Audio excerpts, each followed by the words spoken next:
એક સમયે એક ખૂબ વિદ્વાન પંડિત હતા. તે તેમના બાળપણના એક નજીકના મિત્રને મળવા માટે બીજા ગામ જઈ રહ્યા હતા, જે બાળપણથી મૂંગો અને એક પગે વિકલાંગ હતો. તેનું ગામ ઘણું દૂર હતું અને રસ્તામાં બીજા ઘણા નાના નાના ગામડા આવતા હતા. પંડિત પોતાના રસ્તે જઈ રહ્યા હતા ત્યારે રસ્તામાં તેમણે એક માણસ મળ્યો જે ખૂબ જ મજબૂત દેખાતો હતો. તે પણ પંડિત સાથે ચાલવા લાગ્યો. પંડિતે મનમાં વિચાર્યું કે સારું થયું, સાથે સાથે ચાલવાથી રસ્તો ઝડપથી પસાર થઈ જશે. જ્યારે પંડિતે તે માણસને તેનું નામ પૂછ્યું તો તે વ્યક્તિએ તેનું નામ મહાકાલ જણાવ્યું. પંડિતને આ નામ બહુ વિચિત્ર લાગ્યું, પણ તેમને નામ વિશે વધુ કંઈ પૂછવું યોગ્ય ન લાગ્યું. આગળ જતા રસ્તામાં એક ગામ આવ્યું. મહાકાલે પંડિતને કહ્યું, તમે આગળ વધો, મારે આ ગામમાં એક વ્યક્તિને સંદેશો આપવાનો છે, તે આપીને હું તમને આગળ મળીશ. ઠીક છે કહીને પંડિત પોતાની રીતે આગળ વધ્યા. પછી તે ગામમાં એક સાંઢે એક માણસને મારી નાખ્યો અને જેવો સાંઢે માણસને મારી નાખ્યો, લગભગ તરત જ મહાકાલ પંડિત પાસે પાછો આવી ગયો. ચાલતા ચાલતા બંને બીજા ગામની ભાગોળે પહોંચ્યા, જ્યાં એક નાનકડું મંદિર હતું. રહેવાની વ્યવસ્થા સારી લાગતી હતી અને પંડિતના મિત્રનું ગામ હજુ ઘણું દૂર હતું અને રાત પડવાની હતી. એટલે પંડિતે કહ્યું, રાત થવા આવી છે, આપણે આખો દિવસ ચાલીને ખૂબ થાકી ગયા છીએ, તેથી આપણે આજની રાત આ મંદિરમાં રોકાઈ જઈએ. મને ભૂખ લાગી છે, તો ચાલો જમીએ અને થોડો આરામ કર્યા પછી સવારે ફરી નીકળીશું. મહાકાલે જવાબ આપ્યો, ઠીક છે, પણ મારે આ ગામમાં કોઈને કેટલીક વસ્તુઓ આપવાની છે. હું તેને આપીને પાછો આવું, ત્યાં સુધી તમે ભોજન કરી લેજો, હું પછી ભોજન કરીશ. અને તે આટલું કહીને ચાલ્યો ગયો. પરંતુ તેના જતાની સાથે જ ગામમાંથી ધુમાડો નીકળવા લાગ્યો અને ધીમે ધીમે આખા ગામમાં આગ લાગી ગઈ. પંડિતને નવાઈ લાગી. તેણે મનમાં વિચાર્યું કે આ મહાકાલ જ્યાં જાય છે ત્યાં કોઈને કોઈ નુકસાન કેમ થાય છે? ચોક્કસપણે કંઈક અજુગતું છે. પરંતુ તેણે રાત્રે મહાકાલને આ વાતનો ઉલ્લેખ કર્યો ન હતો. સવારે બંને ફરી પોતાના ગંતવ્ય તરફ ચાલવા લાગ્યા. થોડીવાર પછી બીજું ગામ આવ્યું અને મહાકાલે ફરીથી પંડિતને કહ્યું, પંડિતજી, તમે આગળ વધો, મારે આ ગામમાં પણ થોડું કામ છે, તે પતાવીને હું તમને આગળ મળીશ. આટલું કહીને મહાકાલે વિદાય લીધી. પણ આ વખતે પંડિત આગળ ન વધ્યા, પણ ત્યાં જ ઊભા રહ્યા અને મહાકાલને જોતા રહ્યા કે તે ક્યાં જાય છે અને શું કરે છે. થોડી જ વારમાં ગામમાંથી કેટલાક લોકોનો અવાજ સંભળાવવા લાગ્યો કે એક માણસને સાપે ડંખ માર્યો અને તે માણસ મરી ગયો છે. તે જ સમયે મહાકાલ ફરી પંડિત પાસે પહોંચી ગયો, પણ આ વખતે પંડિત સહન ન કરી શક્યા. તેમણે મહાકાલને પૂછ્યું કે તમે જે ગામમાં જાઓ છો ત્યાં કોઈ નુકસાન કેમ થાય છે? શું તમે મને કહી શકો કે આવું શા માટે થાય છે? મહાકાલે જવાબ આપ્યો, પંડિતજી, તમે મને બહુ વિદ્વાન લાગતા હતા, તેથી જ મેં તમારી સાથે ચાલવાનું શરૂ કર્યું, કારણ કે જ્ઞાની લોકોની સંગત હંમેશા સારી હોય છે. પણ શું તમે ખરેખર હજુ પણ સમજી નથી શક્યા કે હું કોણ છું? પંડિતે કહ્યું, હું સમજી ગયો છું, પણ થોડીક શંકા છે, તેથી જો તમે તમારો યોગ્ય પરિચય આપો તો મારા માટે સરળ રહે. મહાકાલે જવાબ આપ્યો કે હું યમદૂત છું અને યમરાજની અનુમતિથી હું એવા લોકોના પ્રાણ હરી લઉં છું જેમની ઉંમર પૂરી થઈ ગઈ છે. જો કે પંડિતને પહેલેથી જ આ જ બાબત પર શંકા હતી.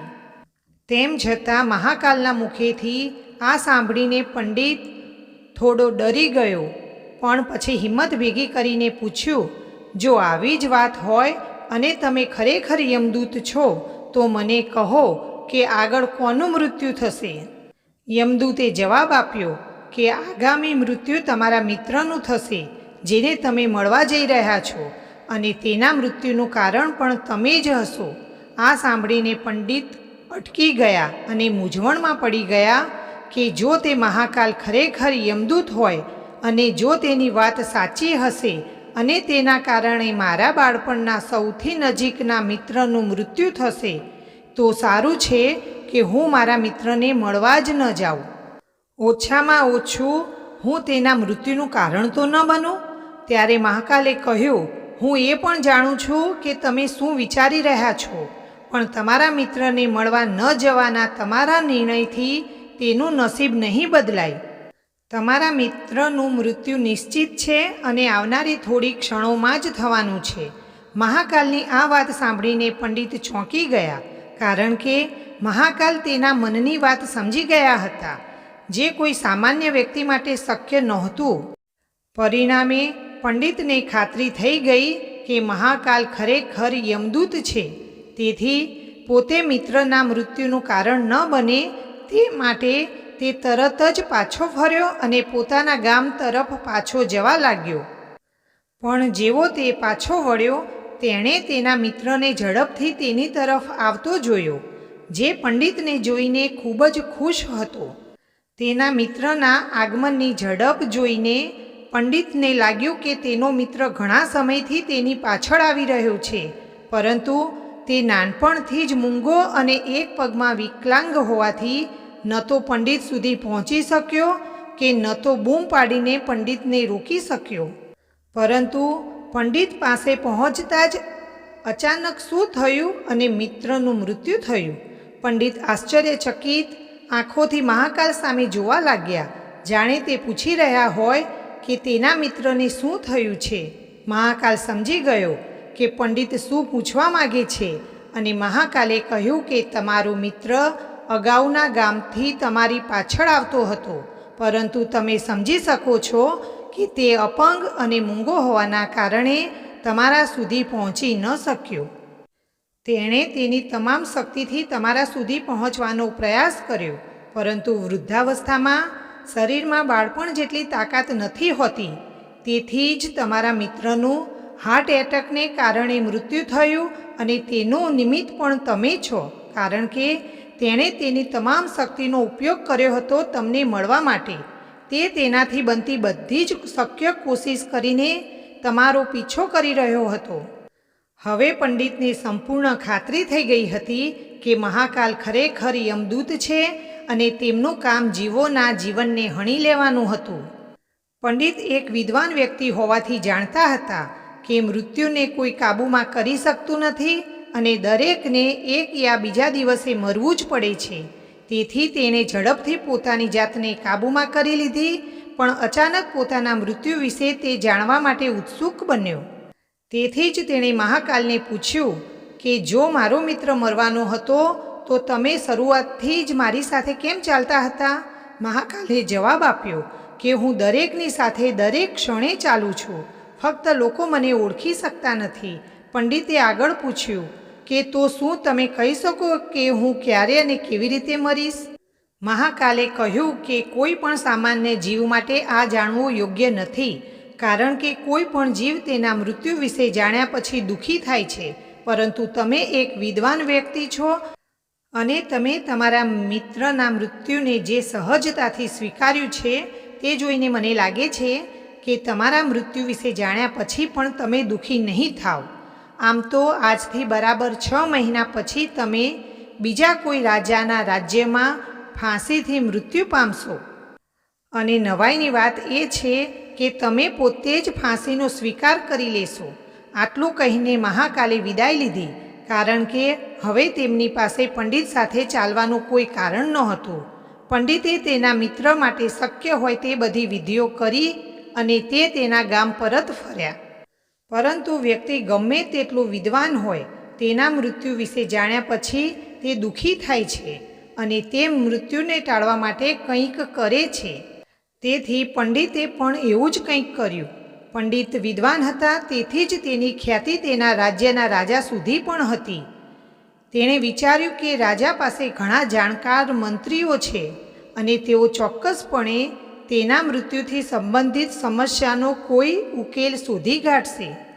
તેથી તે વિદ્વાન રાજાના દરબારમાં પહોંચ્યો અને રાજાને આખી વાત કહી. રાજાએ પંડિતની સમસ્યા વિશે તેના મંત્રીઓ પાસેથી તેમની સલાહ માગી. અંતે બધાની સલાહ પછી નક્કી થયું કે જો પંડિતની વાત સાચી હશે તો તે 6 મહિના પછી અવશ્ય મૃત્યુ પામશે. પણ જ્યારે તે બીજા રાજ્યમાં જશે ત્યારે જ તેનું મૃત્યુ થશે. જો તે બીજા રાજ્યમાં જશે જ નહીં તો તે મૃત્યુ પામશે નહીં. રાજાને પણ આ સલાહ યોગ્ય લાગી. તેથી તેણે પંડિતને મહેલમાં રહેવાની યોગ્ય વ્યવસ્થા કરી આપી. હવે રાજાની પરવાનગી વિના પંડિતને કોઈ મળી શકતું ન હતું, પરંતુ પંડિત પોતે ક્યાંય પણ આવી જઈ શકતો હતો કે જેથી તેને એવું ન લાગે કે તે રાજાની જેલમાં છે. જોકે તે પોતે મૃત્યુના ડરના કારણે ક્યાંય જતો નહોતો. ધીરે ધીરે પંડિતના મૃત્યુનો સમય નજીક આવવા લાગ્યો અને આખરે એ દિવસ આવી ગયો જ્યારે પંડિતનું મૃત્યુ થવાનું હતું. તેથી જ્યારે પંડિતનું મૃત્યુ થવાનું હતું તેની આગલી રાત્રે પંડિત ડરથી વહેલા સૂઈ ગયા, જેથી તે રાત અને બીજો દિવસ શક્ય તેટલી ઝડપથી પસાર થઈ શકે અને તેનું મૃત્યુ ટાળી શકાય. પરંતુ પંડિતને પોતે ઊંઘમાં ચાલવાનો રોગ હતો અને તે પોતે આ રોગ વિશે જાણતો ન હતો. તેથી રાજા અથવા અન્ય કોઈને આ રોગનો ઉલ્લેખ કરવાનો અથવા આ રોગની સારવાર કરાવવાનો પ્રશ્ન જ નહોતો. પંડિત તેના મૃત્યુના ડરથી ખૂબ જ ચિંતિત હતો. તે જ રાત્રે પંડિતને ઊંઘમાં ચાલવાનો હુમલો આવ્યો. તે ઉઠ્યો અને રાજાના મહેલમાંથી બહાર આવીને તબેલા પાસે આવી પહોંચ્યો. તે રાજાનો ખાસ મહેમાન હોવાથી કોઈ પણ રક્ષકોએ તેને રોક્યો ન હતો કે તેની પૂછપરછ પણ કરી ન હતી. તબેલા પર પહોંચ્યા પછી તે સૌથી ઝડપી ઘોડા પર સવાર થઈને નિંદ્રાની બેભાન અવસ્થામાં બીજા રાજ્યની સરહદમાં પહોંચી ગયો. એટલું જ નહીં, તે બીજા રાજ્યના રાજાના મહેલમાં પહોંચ્યો અને સંયોગ પણ એવો હતો કે તે મહેલમાં પણ કોઈ રક્ષકે તેને રોક્યો ન હતો કે તેની પૂછપરછ કરી ન હતી, કારણ કે રાતના છેલ્લા ભાગમાં બધા ગાઢ નિંદ્રામાં હતા. તે પંડિત સીધો રાજાના શયનખંડમાં ગયો. રાણીની એક બાજુએ રાજ્યનો રાજા સૂતો હતો અને બીજી બાજુ પંડિત પોતે જઈને સૂઈ ગયો. સવાર થઈ ત્યારે રાજાએ પંડિતને રાણીની બાજુમાં સૂતા જોયો. રાજા ખૂબ ગુસ્સે થયો. પંડિતની ધરપકડ કરવામાં આવી.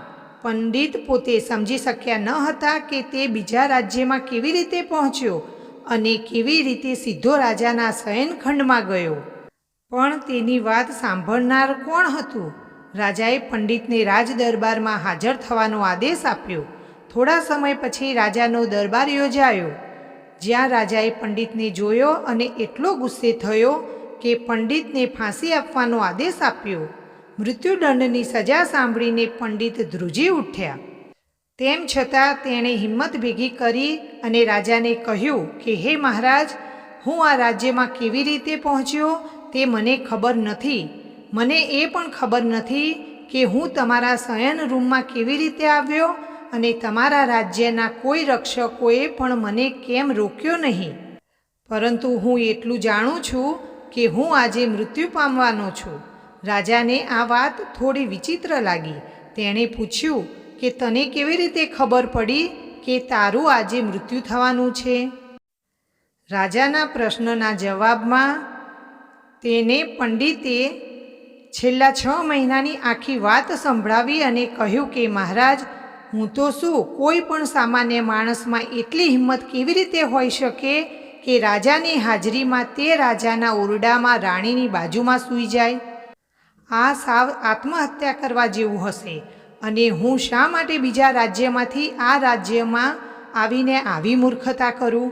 રાજાને પણ પંડિતની વાત થોડી યોગ્ય લાગી, પણ રાજાને લાગ્યું કે કદાચ પંડિત મૃત્યુથી બચવા માટે મહાકાલ અને પોતાના મૃત્યુની આગાહી કરવાનું બહાનું બનાવી રહ્યા છે.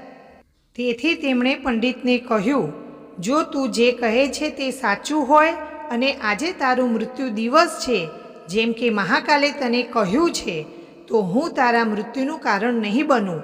પણ જો તું જુઠ્ઠું બોલતો હોઈશ તો ચોક્કસપણે આજે જ મૃત્યુ પામીશ. પંડિતના રાજ્યનો રાજા આ રાજાનો મિત્ર હોવાથી તેણે તરત જ બીજા રાજ્યના રાજાને સૈનિકો સાથે પત્ર મોકલ્યો અને પંડિતે જે કહ્યું તેની સત્યતાની સાબિતી માગી. સાંજ સુધીમાં મોકલેલા સૈનિકો ફરી પાછા ફર્યા અને આવીને કહ્યું કે મહારાજ, પંડિત જે કહે છે તે સાચું છે. બીજા રાજ્યના રાજાએ પંડિતને પોતાના મહેલમાં રહેવાની સંપૂર્ણ વ્યવસ્થા કરી આપી હતી અને છેલ્લા 6 મહિનાથી આ પંડિત રાજાના મહેમાન હતા. ગઈકાલે રાત્રે રાજા પોતે તેમના બેડરૂમમાં છેલ્લી વાર તેમને મળ્યા હતા અને તે પછી તેઓ આ સ્થિતિમાં કેવી રીતે પહોંચ્યા તે કોઈને ખબર નથી. તેથી તે રાજ્યના રાજાના કહેવા પ્રમાણે પંડિતને મૃત્યુદંડ આપવો યોગ્ય નથી. પરંતુ હવે રાજા માટે નવી સમસ્યા ઊભી થઈ. તેણે આખો મામલો જાણ્યા વગર જ પંડિતને મૃત્યુદંડની સજા સંભળાવી હતી. તેથી જો હવે પંડિતને ફાંસી ન આપવામાં આવે તો તે રાજાની વાતનું અપમાન ગણાય અને જો રાજાએ આપેલી સજાને માન્ય રાખવામાં આવે તો પંડિત અકારણ મૃત્યુ પામે. રાજાએ પોતાની સમસ્યા વિશે તેના મંત્રીઓને જાણ કરી અને બધા મંત્રીઓએ ચર્ચા કરી અને રાજાને સૂચન કર્યું કે હે મહારાજ, તમે પંડિતને કાચા દોરીથી ફાંસી આપો. આનાથી તમારી વાતનું સન્માન જ થશે અને પંડિત કાચા દોરાથી લટકીને મરશે પણ નહીં, કેમ કે દોરો તરત જ તૂટી જશે, જેનાથી તેનો જીવ પણ બચી જશે. રાજાને આ વિચાર યોગ્ય લાગ્યો અને તેણે આદેશ જારી કર્યો કે પંડિત માટે કાચા દોરાથી બનેલી ફાંસી બનાવવામાં આવી હતી અને નિયમ મુજબ પંડિતને ફાંસી આપવામાં આવી. બધા ખુશ હતા કે ન તો પંડિત મરી જશે અને ન તો રાજાની વાત ખોટી પડશે. પંડિતને પણ લાગ્યું કે કાચા દોરાથી તેનું મૃત્યુ નહીં થાય, તેથી તે પણ રાજી ખુશીથી ફાંસી પર લટકાવવા માટે તૈયાર થઈ ગયો. પરંતુ પંડિતને ફાંસીએ લટકાવતાની સાથે જ દોરો તૂટી ગયો. પરંતુ દોરાએ તૂટતા પહેલાં જ પોતાનું કામ કરી દીધું. તે દોરાથી પંડિતના ગળાની નસ કપાઈ ગઈ હતી અને પંડિત વેદનાથી જમીન પર પડ્યા હતા. હૃદયના દરેક ધબકારા સાથે તેમના ગળામાંથી લોહીનો છંટકાવ નીકળી રહ્યો હતો અને થોડી વારમાં પંડિતનું શરીર સંપૂર્ણ શાંત થઈ ગયું હતું. બધા આશ્ચર્યથી પંડિતને મરતા જોતા રહ્યા. નબળો દોરો કોઈના મૃત્યુનું કારણ બની શકે છે એવું કોઈ માનવા તૈયાર નહોતું, પરંતુ ઘટના બની હતી અને નિયતિએ તેનું કામ કર્યું હતું. જે થવાનું હોય છે તે હંમેશા થઈને જ રહે છે. ભલે આપણે ગમે તેટલી સાવચેતી રાખીએ કે કેટલાય પગલાં લઈએ, દરેક ઘટના અને તે ઘટનાની સમગ્ર રચના પહેલેથી જ નક્કી હોય છે. એટલા માટે જ ભગવાને આપણને ભવિષ્ય જાણવાની ક્ષમતા આપી નથી, જેથી કરીને આપણે આપણું જીવન વધુ સારી રીતે જીવી શકીએ. મિત્રો, જો તમને આ કહાની ગમી હોય તો વિડીયોને લાઈક, શેર કરી ચેનલને સબસ્ક્રાઈબ જરૂરથી કરજો. જય શ્રી કૃષ્ણ.